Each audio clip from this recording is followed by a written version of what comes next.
말씀을 나누기 전에 해야 할 일이 하나 있지요. 숙제 검사입니다. 지난주 세례에 대해서 설교하면서 숙제를 내드렸습니다. 자신이 세례받은 날짜, 교회, 세례 주신 목사님 알아보고 외우라고 말씀드렸는데, 자, 외워오신 분 손 한번 들어보십시오. 예. 자, 내리시고, 알아보긴 알아봤는데 너무 오래된 일이라 정확한 날짜를 모르겠다. 한번 손 들어보세요. 예, 대부분이 그러시네요. 숙제하느라고 애쓰셨습니다. 날짜를 확실히 아신 분들은 그 생일을 달력에 이제 표시해 놓잖아요. 그것처럼 표시해 놓으시고, 그리고 가족들에게도 좀 알려주시고 좀 기념할 수 있으면 좋겠습니다. 혹시 날짜를 모르시는 분들도 지난주에 나눠드렸던 세례의 4가지 의미에 대해서 가슴에 꼭꼭 새기셨으면 좋겠습니다. 자, 오늘은 성찬 예식을 베풀려고 하는데요. 성찬은요, 예수님께서 십자가에 달리시기 전날 밤에 식사 자리에서 친히 제정해 주신 예식입니다. 레오나르도 다빈치라는 화가는 이 식사 자리를 그림으로 그렸고 최후의 만찬이라는 제목을 붙였습니다. 이 그림의 유명세 때문에 우리도 이 식사 자리를 최후의 만찬이라 부르기도 하지요. 오늘은요, 지금 우리가 묵상하고 있는 마가복음이 이 만찬, 이 식사 자리를 어떻게 기록하고 있는지를 살펴보려고 합니다. 먼저 22절 상반절, 그들이 먹을 때에, 본문은 그들이 먹을 때라고 하면서 시작해요. 이 먹을 때는 유월절 만찬을 의미합니다. 유대인들은 유월절이라는 명절이 되면 유월절 시작을 기념하면서 만찬 식사를 했어요.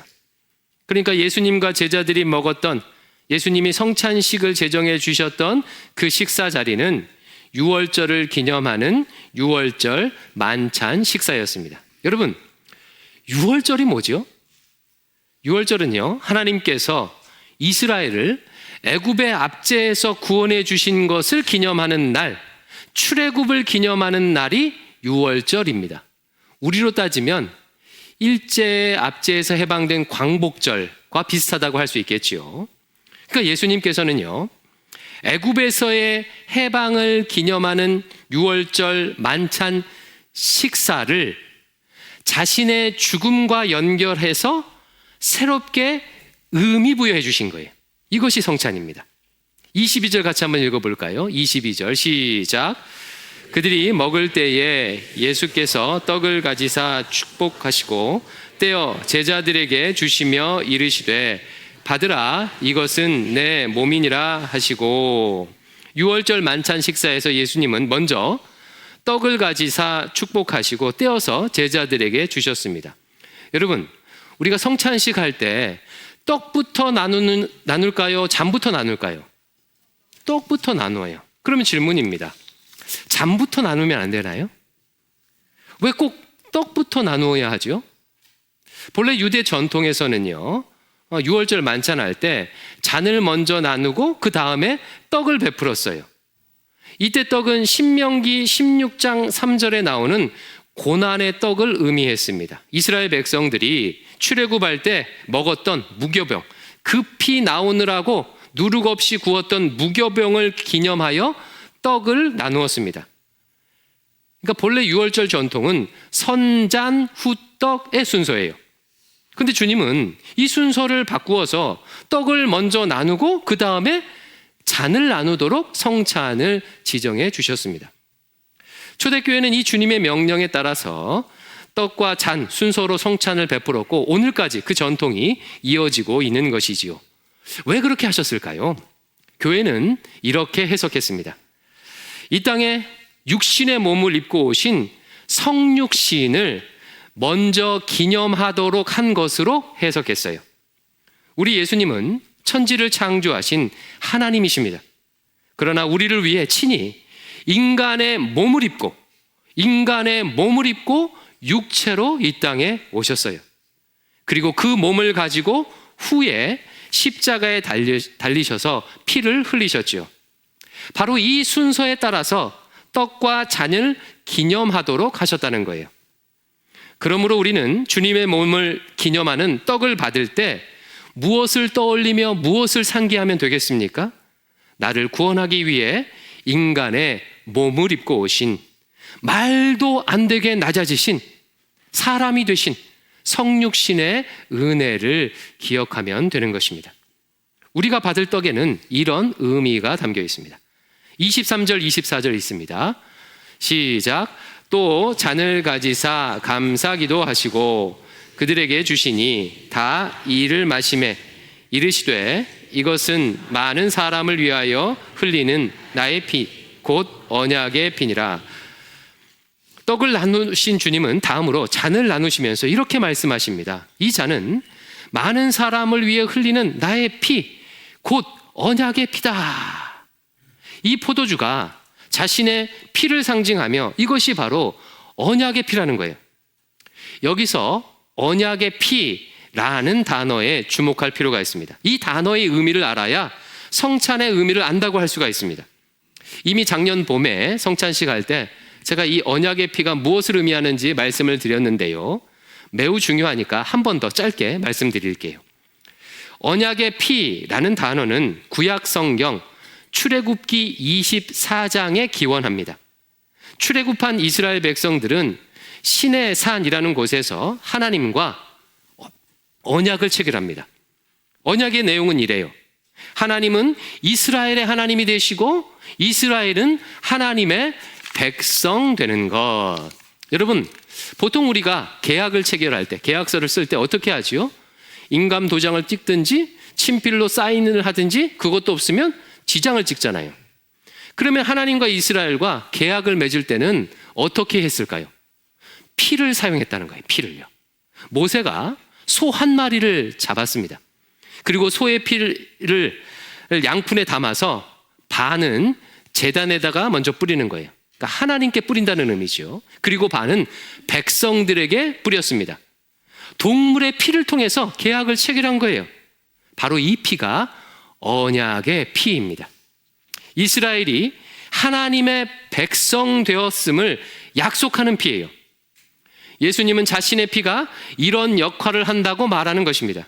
과거 시내산에서 언약을 체결할 때는 동물의 핏뿌림을 받은 이스라엘 백성들이 하나님 백성 된 것처럼 새 언약의 피인 예수님의 핏뿌림을 받은 사람은, 예수 그리스도의 십자가의 피를 통과한 사람은 누구나 하나님의 백성 되는 것입니다. 그러므로 성찬 때 예수님의 피를 상징하는 포도주를 마시면서 우리는 무엇을 상기할 수 있습니까? 아하, 내가 예수님의 피, 새 언약의 피로 인해서 하나님의 백성 되었구나. 나는 하나님의 피로 하나님과 언약을 체결한 하나님의 백성이구나 라는 것을 확인할 수 있습니다. 이렇게 떡과 잔을 나누어 주신 후 주님은 25절에서 이런 말씀을 하셔요. 25절 같이 읽어볼게요. 시작. 진실로 너희에게 이르노니 내가 포도나무에서 난 것을 하나님 나라에서 새 것으로 마시는 날까지 다시 마시지 아니하리라 하시니라. 아마 여러 차례 이 말씀을 보셨을 텐데 여러분, 이 말씀 무슨 뜻인지 아십니까? 포도나무에서 난 것, 즉 포도주를 하나님 나라에서 새 것으로 마시는 날까지 다시 마시지 않겠다고 말씀하셨어요. 바로 여기까지가 성찬식입니다. 여기까지가요. 이 말씀의 의미를까지를 아셔야 돼요. 오늘 설교의 목표가요, 이 구절의 의미를 아는 것입니다. 이 말씀을 이해하기 위해서는 먼저 유월절 만찬에서 포도주 잔을 나누었던 방식을 알아야 돼요. 유월절 만찬 식사 자리에서는요, 4번 잔을 나누었다고 합니다. 4번. 각각의 잔은 출애굽할 때 이스라엘을 구원하신 하나님을 구원하는, 하나님의 구원을 기념하는 의미가 있었어요. 여러분, 예전에 우리도 유교 제사 드릴 때 잔 같은 거 돌리잖아요. 근데 의미 없이 돌리는 게 아니라 의미가 있잖아요. 이와 같이 각 잔마다 하나님의 구원을 기념하는 의미가 있었다는 거예요. 그런데 이 중 마지막 4번째 잔에는요, 4번째 잔은 과거가 아니라 미래를 기원하는 잔이었대요. 마지막 날에 이루어질 하나님의 구원을 기념하는 잔이었습니다. 예수님께서는요, 이 순서에 따라서 세 번째 잔까지 돌리고 나서는 마지막 네 번째 잔을 유보하면서 말씀하신 거예요. 마지막 네 번째 잔은, 이 마지막 네 번째 잔은 하나님 나라에서 새 것을 마실 때까지는 마시지 않을 거야. 다른 말로 하면 이 네 번째 잔은 마지막 날 하나님 나라가 완성될 때 마실 거야 라는 의미가 되겠지요. 그럼 무슨 뜻일까요? 여러 가지 해석이 있지만 가장 유력한 해석이자 제가 지지하는 해석은 이렇습니다. 마지막 날 하나님 나라가 이루어질 때 마실 이 네 번째 잔을 우리들이, 예수님의 제자들이 채워야 할 잔으로 해석하는 거예요.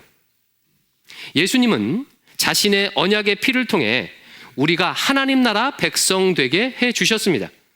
이렇게 하나님 나라 백성 된 자들에게 하나님 나라를 이룰, 하나님 나라를 완성할 사명을 부여하셨다는 거예요. 이는 마치 출애굽한 이스라엘의 사명과 비슷합니다. 과거 이스라엘은 시내산에서 언약을 맺고 하나님 나라 백성이 되었지요. 그들은요, 약속의 땅인 가나안 땅, 하나님 나라에 들어가서 이 하나님 나라를 구현해야 할, 실현해야 할 사명을 가지고 있었어요. 이처럼 예수의 피로 하나님 나라 백성된 우리에게 예수님께서는 하나님 나라를 완성할 사명을 부여하신 것입니다. 이 사명을 감당하기 위해서 예수님처럼 우리도 기꺼이 희생과 섬김의 피를 흘리라고 말씀하신 거예요. 그리하여 마침내 예수님이 재림하시고 하나님 나라가 완성되게 되면 우리의 희생과 섬김의 피가 담긴 마지막 잔, 네 번째 잔을 마시겠다고 말씀하셨다는 것입니다. 이와 같은 해석은 마가복음의 주제와도 일치합니다. 예수님은 자신이 십자가에서 고난받을 것을 미리 3번 예고해 주셨죠. 신학적인 용어로 순환예고라고 했습니다. 그때마다 결론적으로 항상 이렇게 말씀하셨어요. 제자들을 향해서 자신을 본받아, 순환받는 자신을 본받아 낮아져 섬길 것을 강조하셨습니다. 제자들아, 나는 섬김을 받기 위해서 온 것이 아니란다. 도리어 섬기기 위해서 왔단다. 너희들도 누구든지 높아지려고 하거든 낮아져서 섬겨야 한단다. 3번 다 이와 같이 결론을 내셨습니다. 그러므로 예수님의 제자들은요, 성찬식을 할 때마다, 이 잔을 마실 때마다 무엇을 상기했겠습니까?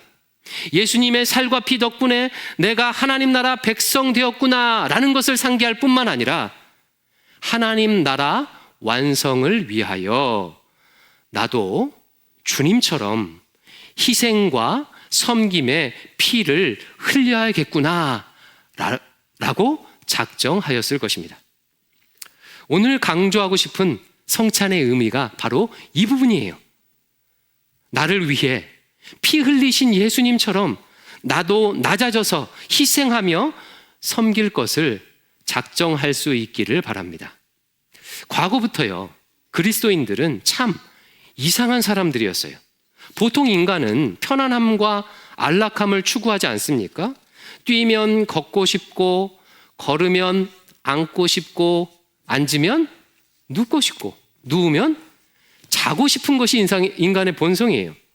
그래서 세상 사람들은요, 고생 덜하며 살려고 나 대신 남이 일하도록 하는 자리에 올라서기 위해 노력하며 살아가요.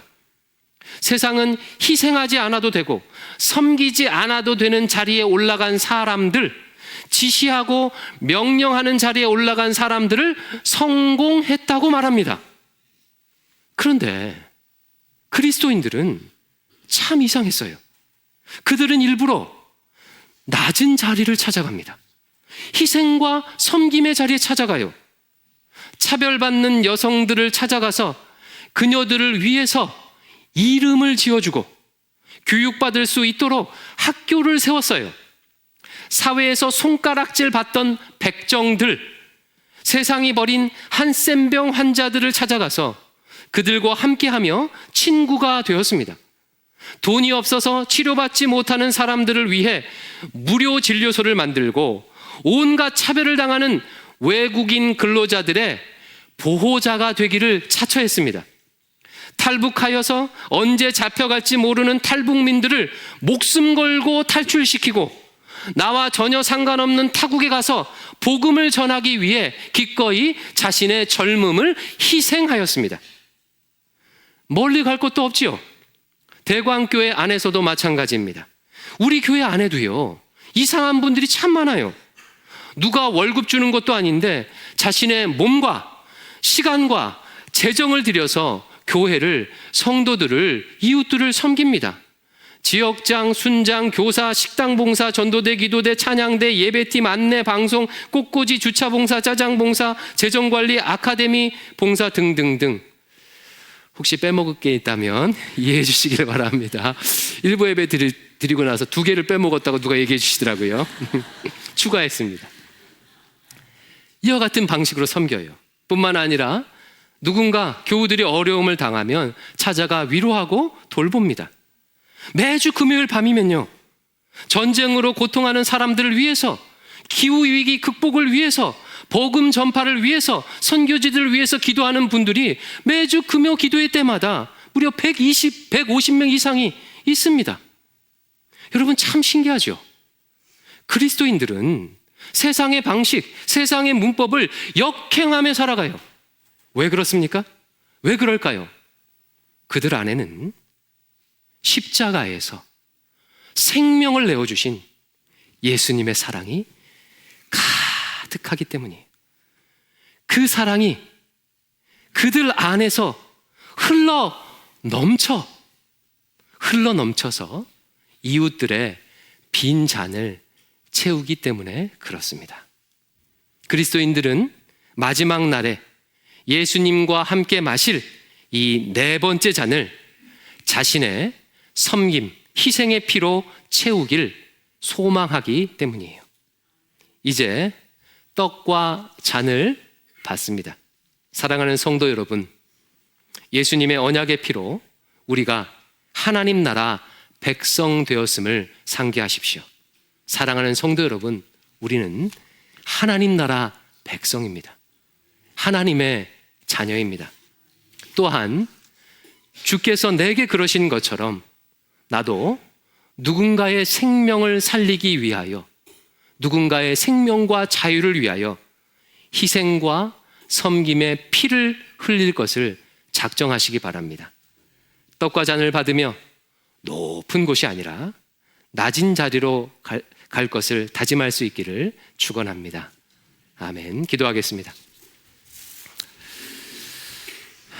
아버지 하나님, 예수 그리스도의 성육신을 통하여, 예수님의 십자가 사랑을 통하여 우리를 구원하여 주신 것 감사합니다. 이 은혜에 감사하여 이 시간 성찬 예식을 베풀고자 하오니, 이 예식을 통해 예수님의 사랑이 우리의 가슴에 새겨지고, 또한 이 떡과 잔을 받는 모든 주의 백성들이 예수님처럼 친히 낮은 곳으로 찾아가 희생과 섬김의 잔을 채울 수 있도록 은혜 베풀어 주시옵소서. 예수님 이름으로 기도드립니다. 아멘.